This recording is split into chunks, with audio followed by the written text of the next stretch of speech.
La alopecia es un tipo de padecimiento que consiste en la caída o pérdida del cabello. Sus causas y sus consecuencias son variadas, sin embargo, el impacto psicológico es muy fuerte.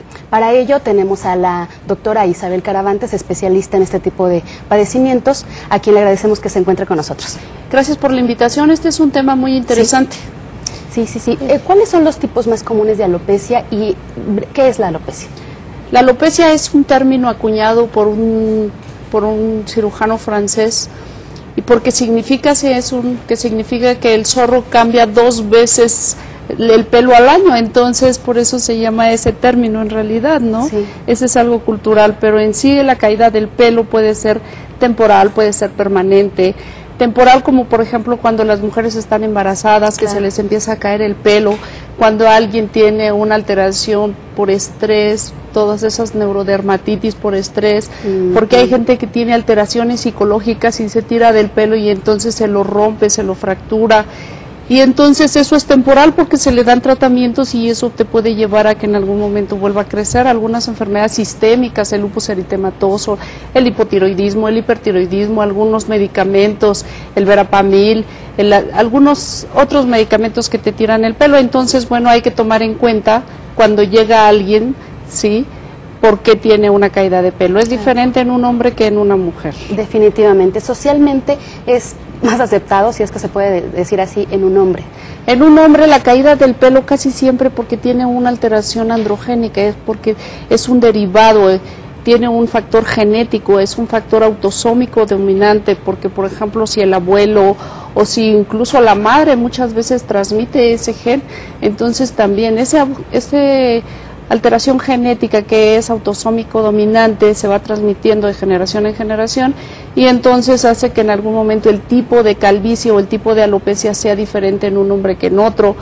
Hay una clasificación que se determina si solamente es centrada en la región parietal, en la región temporal, en la coronilla. El patrón de caída es diferente, ¿sí? Y pues hay que tomar en cuenta que los hombres tienen testosterona.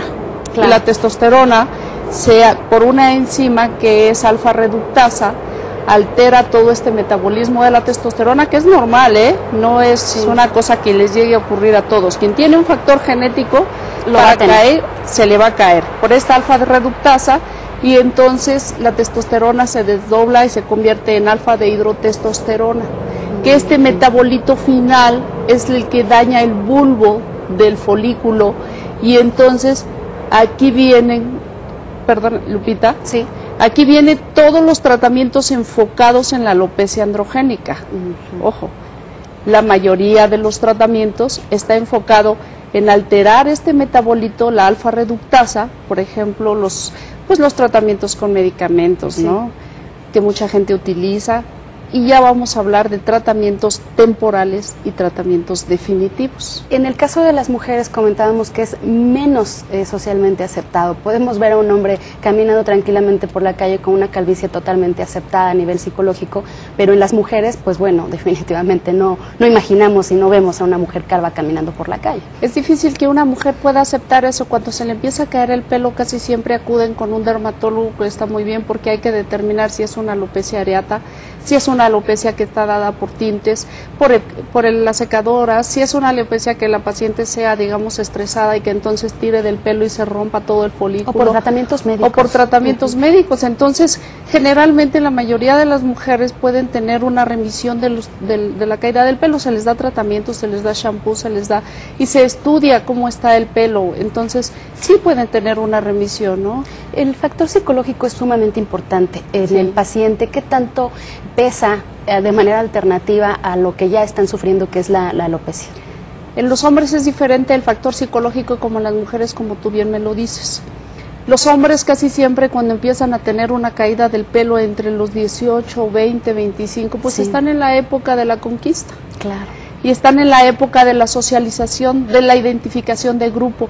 Y entonces hay chicos que indudablemente no pueden aceptar esto porque se ven mayores, porque las chicas no les hace caso, porque tiene un factor psicológico muy importante, muy impactante. Sí.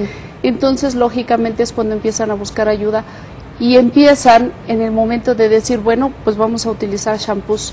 Y viene toda la gama de marcas, ¿sí? Y a lo mejor no quieren decirlo a los padres, no quieren decirlo a los amigos, pero ellos van a la tienda y dicen, bueno, quiero un shampoo que me ayude a que no se caiga el pelo. Pero aquí hay que tomar algo en cuenta, que la caída del pelo se puede disminuir la frecuencia, más no evitarla totalmente, claro, si hay ese factor genético, sí, que hablábamos, ¿no?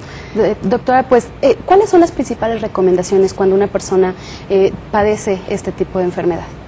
Primero, estudiar el tipo de alopecia que tiene. Segundo, acudir con un especialista para que te pueda dar algún tratamiento permanente o que te alargue, que te disminuya la caída de pelo, por ejemplo. Sí. Están en base a minoxidil, que son vasodilatadores. Casi todos esos en forma tópica, y esto ayuda a que refuerce la raíz del folículo. Y estos son tratamientos temporales, que son shampoos, sprays y esto. Sí. Y tercero, ya cuando llega en un momento donde dice, bueno, finalmente ya tengo que hacerme un tratamiento definitivo, claro, pues ya se puede hablar de un trasplante o un microtrasplante. Claro. ¿Sí? Otro de los tratamientos que son temporales y que mucha gente utiliza, pues está en base a finasteride, son medicamentos vía oral. Claro. Pero esto lo tiene que recetar un especialista. Por supuesto, acercarse antes que a cualquier cosa a los especialistas. Entonces, le agradecemos mucho, doctora, su presencia. Ojalá que en otra ocasión pueda estar con nosotros para platicar sobre este tema que es muy amplio y que nos gustaría abordar con usted. Gracias, hasta la próxima.